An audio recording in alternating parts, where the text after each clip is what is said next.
വീട്ടകന്നാലെനിക്കേറെ ഭാഗ്യോ കൈകളാൽ തീർക്കാത്ത മോശ വീട്ടിൽ വേഗമായി ചെന്നു ചേരും കൈകളാൽ തീർക്കാത്ത മോശ വീട്ടിൽ നിശ്ചയം ഞാനങ്ങു ചെന്നു ചേരുമുണ്ടെനിച്ച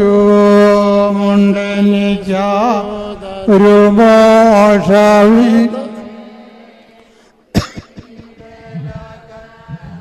ഞാൻ വാഴുമങ്ങേ ദൈവമുണ്ട് അങ്ങു പുത്രനുണ്ട് ആത്മാവുണ്ട് ദൈവ പുതരുണ്ട് കർത്തൻ യേശു തൻ്റെ പൊൻ കരത്താൽ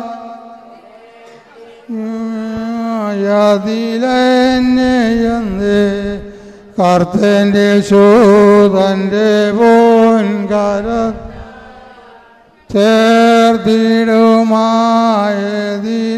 ചേർത്തിടുമായതിലെന്നെയെന്ന് ണു നീർപ്പെട്ടതല്ല പെട്ടെന്നു നീടുമേതിട്ടമാട്ടുന്നാൾ കണ്ണു പെട്ടെന്നു നീങ്ങിടുമേ നിശ്ചയം ഭഗവാനെനിക്കെന്റെ രക്ഷകന്റെ രാജ്യമതിനുള്ളിൽ സഞ്ജീവാൻ പോകാമെനിക്കെന്റെ രക്ഷകന്റെ രാജ്യമതിനുള്ളിൽ സഞ്ജീവാൻ രോഗം ദുഃഖം പീഡയൊന്നുമില്ല ദാഹം വിശപ്പുമങ്ങോട്ടുമില്ല രോഗം ദുഃഖം ഒന്നുമില്ല ദാഹം വിശപ്പുമൊട്ടുമില്ല ഈ വിധമായുള്ള വീട്ടിനുള്ളിൽ പാർക്കുവാനുള്ള വാഞ്ചിക്കുന്നു ഈ വിധമായുള്ള വീട്ടിനുള്ളിൽ പാർക്കുവാനുള്ള വാഞ്ചിക്കുന്നു എന്നു ഞാൻ ചെന്നങ്ങു ചേരുമതിൽ പിന്നീട് എനിക്കപത്തൊന്നുമില്ല എന്നു ഞാൻ ചെന്നങ്ങു ചേരുമതിൽ പിന്നീട് എനിക്കപത്തൊന്നുമില്ല നൊടിനേരത്തേക്കുള്ള ലഘു സങ്കടോ അനവധി തേജസ്സിൽ ഭാഗ്യം തന്നെ നൊടിനേരത്തേക്കുള്ള ലഘു സങ്കടോ അനവധി ഭാഗ്യം തന്നെ കണ്ണിനു കാണുന്നതൊന്നുമില്ല കാണപ്പെടാതു ഭാഗ്യം തന്നെ കണ്ണിനു കാണുന്നതൊന്നുമില്ല കാണപ്പെടാതൊരു ഭാഗ്യം തന്നെ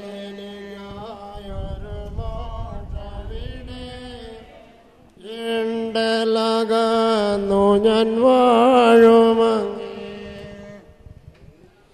ഭാഗ്യമാരെന്നാൽ സഹോദരന്മാരെ ഞാൻ ഞങ്ങളോട് സുവിശേഷിച്ചു നിങ്ങൾക്ക്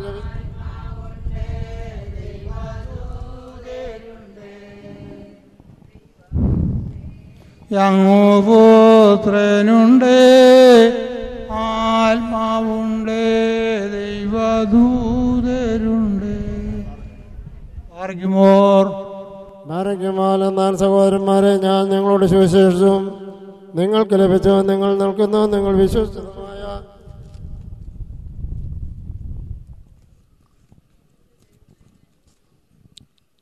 സുവിശേഷം നിങ്ങൾ ലഭിച്ചോ നിങ്ങൾ നൽകുന്നതും നിങ്ങൾ വിശ്വസമായ സുവിശേഷം നിങ്ങൾ ലഭിച്ചോ നിങ്ങൾ നിൽക്കുന്നതും നിങ്ങൾ വിശ്വസിച്ചതും വ്യർത്ഥമല്ലെന്ന് വരികൾ നിങ്ങൾ രക്ഷിക്കപ്പെട്ടതുമായ സുവിശേഷം നിങ്ങൾ പിടിച്ചുകൊണ്ടെന്നാൽ ഞാൻ എൻ്റെ വിധം നിങ്ങളോട് സുവിശേഷിച്ചിരിക്കുന്നു. എന്നാൽ നിങ്ങൾ ക്രിസ്തു നമ്മുടെ പാപങ്ങൾക്ക് വേണ്ടി തിരുവഴുത്തിൻ പ്രകാരം മരിച്ചടക്കപ്പെട്ടു, തിരുവഴുത്തിൻ പ്രകാരം മൂന്നാം നാൾ ഉയർത്തെഴുന്നേറ്റു, കേഫാവിനും പിന്നെ 12 പ്രത്യക്ഷനായി എന്നിങ്ങനെ ഞാൻ ഗ്രഹിച്ചതന്നെ നിങ്ങൾക്ക് ആദ്യഫലമായി ഏൽപ്പിച്ചു തന്നുവല്ലോ. അനന്തരം 500-ലധികം സഹോദരന്മാർക്ക് ഒരുമിച്ച് പ്രത്യക്ഷനായി. അവർ മിക്കവരും ഇന്നുവരെ ജീവനോടെ ഇരിക്കുന്നു, ചിലർ നിദ്ര പ്രാപിച്ചിരിക്കുന്നു. അനന്തരം അവൻ യാക്കോബിനും പിന്നെ അപ്പോസ്തലന്മാർക്കും എല്ലാവർക്കും എല്ലാ കാലപ്രജ പോലുള്ള എനിക്കും പ്രത്യക്ഷനായി.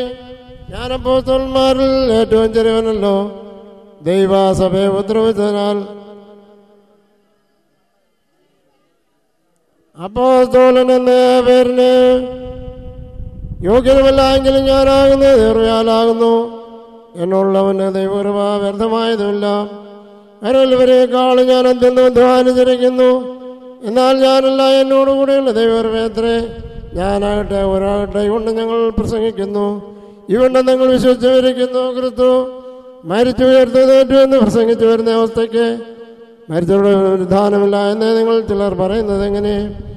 മരിച്ചവരുടെ പുനരുദ്ധാനമില്ല എങ്കിൽ ക്രിസ്തു ഉയർത്തെഴുന്നേറ്റിട്ടില്ല. ക്രിസ്തു ഉയർത്തെഴുന്നേറ്റിട്ടില്ല എങ്കിൽ നിങ്ങളുടെ പ്രസംഗം വ്യർത്ഥം, നിങ്ങളുടെ വിശ്വാസവും വ്യർത്ഥം. മരിച്ചവർ ഉയർക്കുന്നില്ല എന്നവരിൽ ദൈവം ഉയർപ്പിച്ചിട്ടില്ലാത്ത ക്രിസ്തുവിനെ അവൻ ഉയർപ്പിച്ചു എന്ന് ദൈവത്തിന് വിരോധമായി സാക്ഷ്യം പറയാൽ ഞങ്ങൾ ദൈവത്തിന് കള്ളസാക്ഷികളെന്ന് വരും. മരിച്ചവർ ഉയർക്കുന്നില്ല എങ്കിൽ ക്രിസ്തു ഉയർത്തിട്ടില്ല.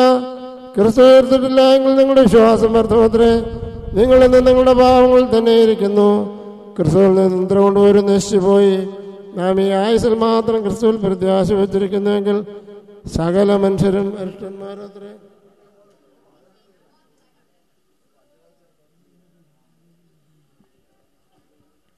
എന്നാൽ ക്രിസ്തു നിദ്ര കൊണ്ടുവരില്ല, അതുഫലമായി മരിച്ചവരുടെ ഉയർത്തിരിക്കുന്നു. മനുഷ്യൻ മൂലം മരണമുണ്ടായിരിക്കാൻ മരിച്ചവരുടെ പുനരുദ്ധാനവും മനുഷ്യൻ മൂലമുണ്ടായി. ആദാമിൽ എല്ലാവരും മരിച്ചിരിക്കുന്ന പോലെ ക്രിസ്തുവിൽ എല്ലാവരും ജീവിക്കപ്പെടും. ഓരോരുത്തരും താൻ്റെ നിലയിലത്രേ.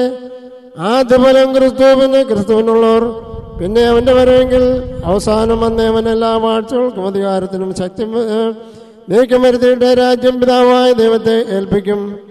അവൻ സകല ശത്രുക്കളെയും കാൽ കീഴാക്കോളം വാഴേണ്ടതാകുന്നു. ഒടുക്കത്തെ ശത്രുവായിട്ട് മരണം നീങ്ങിപ്പോവും. സകലത്തെ അവൻ്റെ കാൽ കീഴാക്കിയിരിക്കുന്നു എന്നുണ്ടല്ലോ. സകലവന് കീഴ്പ്പെട്ടു വന്നിരിക്കുന്നു എന്ന് പറഞ്ഞാൽ സകലത്തെയും കീഴാക്കി കൊടുത്തവനൊഴികെ എത്രയെന്ന് സ്പഷ്ടം. എന്നാൽ അവൻ സകലവും കീഴ്പ്പെട്ടു വന്ന ശേഷം ദൈവം സകലത്തിന് സകലവുമാകേണ്ടതിനെ പുത്രതാനും സകലവും തനിക്ക് കീഴാക്കിപ്പെടുത്തവനെ കീഴ്പ്പെട്ടിരിക്കുന്നു. അല്ല, മരിച്ചവർക്ക് വേണ്ടി സ്നാനം ഏൽക്കുന്നവർ എന്ത് ചെയ്യും? മരിച്ചവർ കേവലം ഏൽക്കുന്നില്ല എങ്കിൽ അവർക്ക് വേണ്ടി സ്നാനം ഏൽക്കുന്നതിന് തന്നെ ഞങ്ങളും താഴിയ തോറും പ്രാണമയത്തിൽ തന്നെയാകുന്നതിന് തന്നെ. സഹോദരന്മാരെ, നമ്മുടെ കർത്താവായ യേശു ക്രിസ്തുവെങ്കിൽ എനിക്ക് നിങ്ങളുടെ പ്രശംസയാണ്. ഞാൻ ദിവസേന മരിക്കുന്നു. ഞാൻ എഫേസോസിൽ വെച്ച് മൃഗത്വം ചെയ്ത് ബ്രഹ്മാൻഷം എന്ന് വരികിൽ എനിക്ക് എന്ത് പ്രയോജനം? മരിച്ചവർ ഏൽക്കുന്നില്ല എങ്കിൽ നാം തിന്നുക കുടിക്കുക, നാളെ ചാകുമല്ലോ. വഞ്ചിക്കപ്പെടരുത്, ദുർഭാഷണം താൽ സദാചാരം കെട്ടുപോകുന്നു. നീതിക്ക് നിർമ്മതരായി ഉണരുവീൻ, പാപം ചെയ്യാതിരിപ്പേൻ. നിങ്ങൾ ദൈവത്തെക്കുറിച്ച് പരിജ്ഞാനമില്ല എന്ന് ഞാൻ നിങ്ങൾക്ക് ലജ്ജയ്ക്കായി പറയുന്നു. പക്ഷേ ഒരുവൻ മരിച്ചവർ എങ്ങനെ ഉയർക്കുന്നുവെന്നും ഏതുവിധ ശരീരത്തോടുകൂടി വരുമെന്നും ചോദിക്കും. മൂടാ, നീ വിതയ്ക്കുന്നത് ചെയ്യത്തില്ല എങ്കിൽ ജീവിക്കുന്നില്ല. നീ വിതയ്ക്കുന്നതോ ഉണ്ടാകുവാനുള്ള ശരീരമല്ല, ഗോതമ്പിൻ്റെയോ മറ്റു വല്ലതിൻ്റെയും വെറുമണിയത്രേ വിതയ്ക്കുന്നത്. ദൈവമോ തൻ്റെ ഇഷ്ടം പോലെ അതിന് ശരീരവും ഓരോ വിധത്തിനും അതിൻ്റെ ശരീരവും കൊടുക്കുന്നു. സകല മാംസം ഒരുപോലെയുള്ള മാംസമല്ല. മനുഷ്യരുടെ മാംസം വേറെ, കന്നുകാലികളുടെ മാംസം വേറെ, പക്ഷികളുടെ മാംസം വേറെ, മത്സ്യങ്ങളുടെ മാംസം വേറെ. സ്വർഗീയ ശരീരങ്ങളും ഭൗമ്യ ശരീരങ്ങളുണ്ട്. സ്വർഗീയ ശരീരങ്ങളുടെ ദേശ് വേറെ, ഭൗമീയ ശരീരങ്ങളുടെ ദേശ് വേറെ. സൂര്യന്റെ തേജസ് വേറെ, ചന്ദ്രന്റെ ദേശ് വേറെ, നക്ഷത്രങ്ങളുടെ ദേശ് വേറെ. നക്ഷത്രവും തമ്മിൽ ദേശം കൊണ്ട് ഭേദമുണ്ടല്ലോ. മരിച്ചവരുടെ പുനരുദ്ധാനവും അവണ്ണം തന്നെ ദ്രവത്വത്തിൽ വിതയ്ക്കപ്പെടുന്നു, ദ്രവത്വത്തിൽ ഉയർക്കുന്നു. അപമാനത്തിൽ വിതയ്ക്കപ്പെടുന്നു, ദേശത്തിൽ ഉയർക്കുന്നു. ബലഹീനതയിൽ വിതയ്ക്കപ്പെടുന്നു, ശക്തിയിൽ ഉയർക്കുന്നു. പ്രാകൃത ശരീരം വിതയ്ക്കപ്പെടുന്നു, ആത്മശരീരം ഉയർക്കുന്നു. പ്രാകൃത ശരീരമുണ്ടെങ്കിൽ ആത്മശരീരമുണ്ട്. എന്നാൽ മനുഷ്യനായ ആദാം ജീവനുള്ള ദേഹിയായി തീർന്നെന്ന് എഴുതിയിരിക്കുന്നുവല്ലോ. ഒടുക്കത്തെ ആദായം ജീവിപ്പിക്കുന്ന ആത്മാവായ എന്നാൽ ആത്മീയമല്ല. പ്രാകൃതമുദ്ര ഒന്നാമത്തേത് ആത്മീയം പിന്നത്തേതിൽ വരുന്നു. ഒന്നാം മനുഷ്യൻ ഭൂമിയിൽ നിന്നേ മണ്ണുകൊണ്ടുള്ളവൻ, രണ്ടാം മനുഷ്യൻ സ്വർഗത്തിൽ നിന്നുള്ളവൻ മണ്ണുകൊണ്ടുള്ളവനെ പോലെ മണ്ണുകൊണ്ടുള്ളവരും സ്വർഗീയനെ പോലെ സ്വർഗീയന്മാരുമാകുന്നു. നാം മണ്ണുകൊണ്ടുള്ളവന്റെ പ്രതിമ ധരിച്ചിരിക്കുന്ന പോലെ സ്വർഗീയന്റെ പ്രതിമയും ധരിക്കും. സഹോദരന്മാരെ, മാംസരക്തങ്ങൾക്ക് ദൈവരാജ്യത്തെ അവകാശമാക്കാൻ കഴിയില്ല. ഈ ദ്രവത്വം അദ്രവത്വത്തെ അവകാശമാക്കിയില്ല എന്ന് ഞാൻ പറയുന്നു. ഞാനൊരു മർമ്മം നിങ്ങളോട് പറയാം, നാം എല്ലാവരും നിദ്ര കൊള്ളുകയില്ല. എന്നാൽ അന്ത്യകാഹളനാദത്തിങ്കൽ പെട്ടെന്ന് കണ്ണുമയ്ക്കുന്നിടവിൽ നാം എല്ലാവരും രൂപാന്തരപ്പെടും. കാഹളം എനിക്കും മരിച്ചവർ അക്ഷവരായവർക്കുകയും നാം രൂപാന്തരപ്പെടുകയും ചെയ്യും. ഈ ദ്രവത്വമുള്ള ദ്രവത്വത്തെയും ഈ മർത്യമായ മർത്യത്തെയും ധരിക്കുമ്പോൾ മരണം നീങ്ങി ജയം വന്നിരിക്കുന്നു എന്ന് എഴുതിയിരിക്കുന്നവന് നിവൃത്തിയാവും. ഹേ മരണമേ, നിന്റെ ജയമെവിടെ? ഹേ മരണമേ, നിന്റെ വിഷമുള്ളവിടെ? മരണത്തിന്റെ വിഷമുള്ള പാപം, പാപത്തിന്റെ ജ്ഞാനായ പ്രമാണം നമ്മുടെ കർത്താവായ യേശുക്രിസ്തു മുഖാന്തരം ജയം നൽകുന്ന ദൈവത്തിന്റെ സ്തോത്രം. ആകയാൽ എൻ്റെ പ്രിയ സഹോദരന്മാരെ, നിങ്ങളോട് ഉറപ്പുള്ളവരും കുലുങ്ങാത്തോറും കർത്താവിന്റെ വേലയിൽ നിങ്ങളുടെ പ്രയത്നം കർത്താവിന്റെ വേലയിൽ വർദ്ധിച്ചു വരുന്നവരുമായിരിക്കും. ദൈവമേ, സ്തുതിക്ക് യോഗ്യമാകുന്നു. പാറയ്ക്കുമോ ദുഃഖത്തിൻ്റെ പാനാപാത്രം കർത്താവിൻ്റെ കയ്യിൽ തന്ന, ദുഃഖത്തിൻ്റെ പാനാപാത്രം കർത്താവിൻ്റെ കയ്യിൽ തന്ന, സന്തോഷത്തോടതു വാങ്ങി ഹല്ലേലൂയ പാടിയിടും ഞാൻ. സന്തോഷത്തോടതു വാങ്ങി ഹല്ലേലൂയ പാടിയിടും ഞാൻ. ദോഷമായിട്ടൊന്നും എന്റെ നാഥൻ ചെയ്യുകയില്ല, ദോഷമായിട്ടൊന്നും എന്റെ നാഥൻ ചെയ്യുകയില്ല. എന്നെ അവനടിച്ചാലും അവൻ എന്നെ സ്നേഹിക്കുന്നു. എന്നെ അവനടിച്ചാലും അവൻ എന്നെ സ്നേഹിക്കുന്നു. ദുഃഖത്തിൻ്റെ പാനപാത്രം കർത്താവിന്റെ കയ്യിൽ തന്നാൽ, ദുഃഖത്തിൻ്റെ പാനപാത്രം കർത്താവിന്റെ കയ്യിൽ തന്നാൽ, സന്തോഷത്തോടതു വാങ്ങി ഹല്ലേലൂയ പാടിയിടും ഞാൻ. സന്തോഷത്തോടതു വാങ്ങി ഹല്ലേലൂയ പാടിയിടും ഞാൻ. കഷ്ടനഷ്ടമേറി വന്നാൽ ഭാഗ്യവാനായി തീരുന്നു ഞാൻ. കഷ്ടനഷ്ടമേറി വന്നാൽ ഭാഗ്യവാനായി തീരുന്നു ഞാൻ. കഷ്ടമേറ്റ കർത്താവോടു കൂട്ടാളിയായി തീരുന്നു ഞാൻ. കഷ്ടമേറ്റ കർത്താവോടു കൂട്ടാളിയായി തീരുന്നു ഞാൻ. ദുഃഖത്തിൻ്റെ പാനപാത്രം കർത്താവിന്റെ കയ്യിൽ തന്നാൽ, ദുഃഖത്തിൻ്റെ പാനപാത്രം കർത്താവിന്റെ കയ്യിൽ തന്നാൽ, സന്തോഷത്തോടതു വാങ്ങി ഹല്ലേലൂയ പാടിയിടും ഞാൻ. സന്തോഷത്തോടതു വാങ്ങി ഹല്ലേലൂയ പാടിയിടും ഞാൻ. ലോക സൗഖ്യമേതോതരും ആത്മാക്ലേശമതിൻ ഫലം ലോകസൗഖ്യമെന്തോ തരും ആത്മാക്ലേശമതിൻ ഫലം സൗഭാഗ്യമുള്ള ജീവൻ കഷ്ടതയിൽ ഭാഗ്യമുള്ള ജീവൻ കഷ്ടതയിൽ വർദ്ധിക്കുന്നു ദുഃഖത്തിൻ്റെ പാനപാത്രം കർത്താവിൻ്റെ കയ്യിൽ തന്നാൽ ദുഃഖത്തിൻ്റെ പാനപാത്രം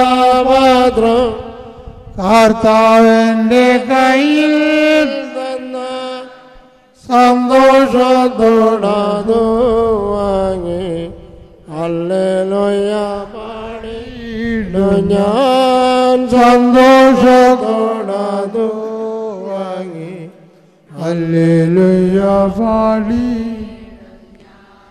ജീവനത്തിൽ വമ്പു വേണ്ട കാഴ്ചയുടെ ശോഭ വേണ്ട ജീവനത്തിൽ വമ്പു വേണ്ട കാഴ്ചയുടെ ശോഭ വേണ്ട കൂടാരത്തിൻ മുടി പോലെ ക്രൂശിൽ നിറം മാത്രം മതി കൂടാരത്തിൻ മുടി പോലെ ക്രൂശിൻ നിറം മാത്രം മതി ദുഃഖത്തിൻ്റെ പാനപാത്രം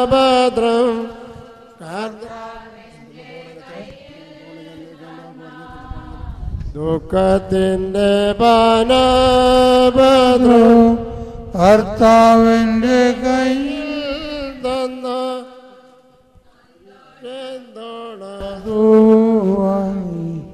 ഹല്ലേലൂയ പാടിയിടും ഞാൻ സന്തോഷത്തോടതു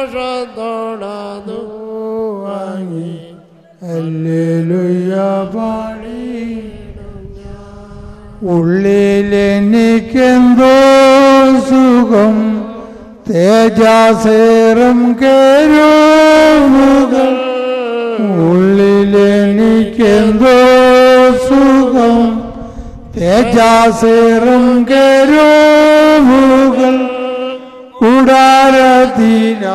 കൂടാരത്തിനകത്തുണ്ട് ശേഖനായുമുണ്ടാവിടെ കൂടാരത്തിനകത്തുണ്ട് ശേഖനയുമുണ്ടാവിടെ ദുഃഖത്തിൻ്റെ പാനപാത്രം കർത്താവിൻ്റെ കയ്യിൽ തന്നാൽ ദുഃഖത്തിൻ്റെ പാനപാത്രം കർത്താവിൻ്റെ കയ്യിൽ തന്ന സന്തോഷത്തോടതു വാങ്ങി ഹല്ലേലൂയ പാടിയിടും സന്തോഷത്തോടതു വാങ്ങി ഹല്ലേലൂയ പാടിയിടും ഭക്തന്മാരാം സഖോ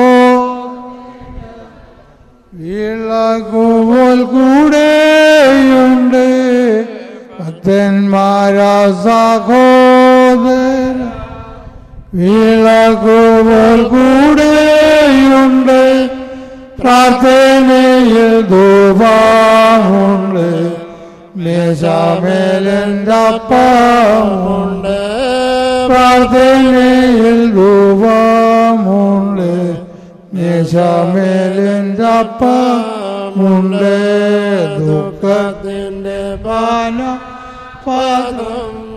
കർത്താവിൻ്റെ കയ്യിൽ തന്നാൽ ദുഃഖത്തിൻ്റെ കർത്താവിൻ്റെ കയ്യിൽ തന്നാൽ സന്തോഷത്തോടെ വാങ്ങി ഹല്ലേലൂയ പാടിയിടും ഞാൻ സന്തോഷത്തോടെ വാങ്ങി ഹല്ലേലൂയ പാടിയിടും ഞാൻ കർത്താവേ നിന്റെ രക്തശരങ്ങൾ കൈകൊണ്ട് ഭക്തരതായി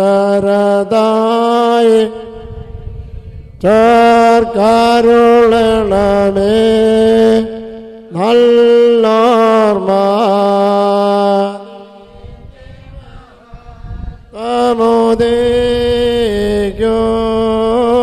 നാൾ നിൽക്കണമിവൻ വല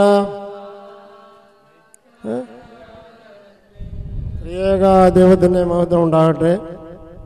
കർത്താവിനാൽ അനുഗ്രഹിക്കപ്പെട്ട വിശ്വാസികളുടെ സമൂഹമേ, 73 വർഷക്കാലം നമ്മളോടുകൂടി ജീവിച്ചിരുന്ന് നമ്മിലൊരുവനായി ഈ പ്രിയപ്പെട്ട പിതാവ് ദൈവ തിരുസന്നിധിയിലേക്ക് മാറ്റപ്പെടുമ്പോൾ പരിശുദ്ധ സഭയിൽ മുമ്പ് അഭിമന്യ തിരുമേനി ഓർമ്മിപ്പിച്ചതുപോലെ, സൂചിപ്പിച്ചതുപോലെ മരിച്ചവർക്ക് വേണ്ടി നാം പ്രാർത്ഥിക്കുന്നില്ല.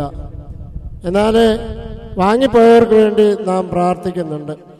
നമ്മളിൽ നിന്ന് വാങ്ങിപ്പോയ ഈ പ്രിയപ്പെട്ട ദാസൻ ദൈവത്തിൻ്റെ ഇതിനു മുൻപ് ഈ ഭൂമിയിൽ നിന്ന് മാറ്റപ്പെട്ട പരിശുദ്ധന്മാരോട് വിശുദ്ധന്മാരോടൊത്ത് ഇമ്പങ്ങളുടെ പരദീസയിൽ ദൈവത്തെ സ്തുതിക്കുന്നവരുടെ കൂട്ടത്തിൽ ആയിരിക്കാൻ തക്കവണ്ണം ഈ ഭൂമിയിൽ ജീവിച്ചപ്പോൾ ഏറെ പ്രത്യാശയോടുകൂടി ഇവിടെ ജീവിച്ച പരിശുദ്ധ സഭയും പരിശുദ്ധ സത്യ വേദവസ്തു നമ്മളെ പഠിപ്പിക്കുന്ന പ്രകാരം പ്രത്യാശപരമായ ഒരു ജീവിതം നയിച്ച് ഈ പ്രിയപ്പെട്ട ദാസനെ ഈ ഭൂമിയിൽ നിന്ന് മാറ്റപ്പെടുമ്പോൾ പിതാക്കന്മാരെ ആശ വെച്ച് പ്രാർത്ഥിച്ച് നമ്മളെ പഠിപ്പിച്ചതുപോലെ സങ്കീർത്തനക്കാരൻ സങ്കീർത്തന പുസ്തകത്തിൽ പ്രകാരം രേഖപ്പെടുത്തിയിട്ടുണ്ട്. 42-ാം സങ്കീർത്തനത്തില് സങ്കീർത്തനക്കാരന് പ്രകാരം പറയുന്നുണ്ട്, മാൻ നീർത്തോടുകളിലേക്ക് ചെല്ലുവാൻ കാക്ഷിക്കുന്നത് പോലെ ദൈവമേ എന്റെ ആത്മാവ് നിന്നോട് ചേരുവാൻ കാക്ഷിക്കുന്നു. പരിശുദ്ധ സഭയുടെ വിശ്വാസത്തിന്റെ അധിഷ്ഠിതമായി സഭ പഠിപ്പിക്കുന്നത് പോലെ പിതാക്കന്മാര് തന്റെ വിശ്വാസത്തില് ഉൾക്കണ്ണുകൊണ്ട് കണ്ടാണ് ഈ പ്രാർത്ഥന ദൈവസന്നിധിയിൽ അർപ്പിക്കുവാൻ കാരണമായി തീർന്നത്. മാൻ നീർത്തോടുകളിലേക്ക് ചെല്ലുവാൻ കാക്ഷിക്കുന്നത് പോലെ ദൈവമേ എന്റെ ആത്മാവ് നിന്നോട് ചേരുവാൻ കാക്ഷിക്കുന്നു. ഓരോ ഭക്തനും ദൈവ തിരുസന്നിധിയിലേക്ക് ആയിത്തീരുവാൻ തക്കവണ്ണം ദൈവം ആഗ്രഹിക്കുന്ന അല്ലെ ഇച്ഛിക്കുന്ന പ്രകാരം ദൈവം ഓരോ മനുഷ്യനും അവന്റെ അവസാനത്തെങ്കിൽ ദൈവ തിരുസന്നിധിയിലേക്ക് പൂർണ്ണമായി എത്തിപ്പെടുക എന്നുള്ളതാണ്. ഈ പ്രത്യാശ മുന്നിൽ കൊണ്ടുകൊണ്ടാണ് സഭാപ്രസംഗി തന്റെ പുസ്തകത്തില് ശലോമോൻ ഇപ്രകാരം രേഖപ്പെടുത്തിയിട്ടുണ്ട്, പൊടിയതായിരുന്ന സ്ഥാനത്തേക്കും ആത്മാവൻ നൽകിയ ദൈവത്തെങ്കിലേക്കും കടന്നുപോയെന്ന്. എന്നെ കേൾക്കുന്ന ദൈവത്തിന്റെ ജനമേ, ഒരു ക്രിസ്ത്യാനി ഈ ഭൂമിയിൽ നിന്ന് മാറ്റപ്പെട്ടാൽ അവൻ ദൈവ തിരുസന്നിധിയിലേക്ക് ആണെന്നുള്ളതിന് യാതൊരു സംശയവുമില്ല. ഈ ലോകത്ത് ജീവിച്ച് കർത്താവായ യേശു ക്രിസ്തുവിന്റെ കൽപ്പനകൾക്കനുസൃതമായി ജീവിച്ച് പരിശുദ്ധ സഭയുടെ ആചാരാനുഷ്ഠാനങ്ങൾ അനുസരിച്ച് ജീവിക്കുന്ന ഒരു വ്യക്തി പോലും ഈ ഭൂമിയിൽ നിന്ന് മാറ്റപ്പെട്ടാൽ ദൈവ തിരുസന്നിധിയിൽ അന്യനായി തീരത്തില്ല. പ്രത്യുത തന്റെ ഭക്തന്മാരോടൊത്ത് ദൈവത്തിന്റെ 2ാമത്തെ വരവെങ്കിൽ അവനെ എതിരേൽപ്പാൻ തക്കവണ്ണം കാത്തിരിക്കുന്നവരുടെ ഗണത്തിലായി തീരുമെന്നുള്ളതിന് യാതൊരു സംശയമില്ല. പരിശുദ്ധ ശിഷ്യൻ അപ്പോസ്തലനായ യോഹന്നാൻ ഇപ്രകാരം രേഖപ്പെടുത്തിയിട്ടുണ്ട്. തന്റെ പുസ്തകത്തിലെ 14-ാം അധ്യായത്തിൽ ഇപ്രകാരം രേഖപ്പെടുത്തിയിരിക്കുന്നു, നിങ്ങളുടെ ഹൃദയം കലങ്ങിപ്പോകരുത്, ദൈവത്തിൽ വിശ്വസിപ്പീൻ, എന്നിലും വിശ്വസിപ്പീൻ. എന്റെ പിതാവിന്റെ ഭവനത്തിൽ അനേകം വാസസ്ഥലങ്ങളുണ്ട്. ഇല്ലെങ്കിൽ ഞാൻ നിങ്ങളോട് പറയുമായിരുന്നു, ഞാൻ പോയി വാസസ്ഥലം ഒരുക്കി തിരിച്ചു വന്ന് നിങ്ങളെയും കൂട്ടിച്ചേർത്ത് ഞാൻ ഇരിക്കുന്നിടത്ത് ഇരുത്താമെന്ന് വാക്ക് പറഞ്ഞവനായ ദൈവം അവൻ പോയതുപോലെ വീണ്ടും വരും. അവന്റെ വരവേറ്റവും ആസന്നമായിരിക്കുന്ന ഈ സമയത്ത് ഈ ഭൂമിയിൽ നിന്ന് മാറ്റപ്പെട്ടവരും ശേഷിച്ചിരിക്കുന്ന നാം അവനോടുകൂടെ രൂപാന്തരപ്പെട്ട് മേഘങ്ങളിൽ എടുക്കപ്പെടുമെന്ന് കൊരിന്ത്യ ലേഖനത്തിൽ കൂടെ പൗലോസ് ശ്ലീഹ നമ്മളെ ഓർമ്മിപ്പിക്കുന്നുണ്ട്. ഈ പ്രത്യാശ മുന്നിൽ കണ്ടുകൊണ്ട് തന്നെയാണ് പൗലോസ് അപ്പോസ്തലൻ കൊരിന്ത്യർക്കെഴുതിയ ലേഖനത്തില് ആ മരണത്തെ വെല്ലുവിളിച്ചുകൊണ്ട് ഇപ്രകാരം രേഖപ്പെടുത്തിയുണ്ടായി, ഹേ മരണമേ നിന്റെ ജയമിവിടെ, ഹേ മരണമേ നിന്റെ വിഷമുള്ളൂടെ, മരണത്തിന്റെ വിഷമുള്ള പാപം, പാപത്തിന്റെ പരിഹാരമോ, ന്യായപ്രമാണം നമ്മുടെ കർത്താവായ യേശു ക്രിസ്തുവിങ്കൽ ദയം നൽകുന്ന ദൈവത്തിന്റെ സ്തോത്രം. ആകയാൽ എന്റെ പ്രിയ സഹോദരന്മാരെ, നിങ്ങൾ ഉറപ്പുള്ളവരും കുലുങ്ങാത്തവരും കർത്താവിന്റെ വേലയിൽ വർദ്ധിച്ചു വരുന്നവരുമായി തീരുവാൻ തക്കവണ്ണം പരിശുദ്ധാത്മാവിൽ നിറയപ്പെട്ട പൗലോസ് അപ്പോസ്തലൻ ഇപ്രകാരം എഴുതിയെങ്കിൽ ആ വിശ്വാസ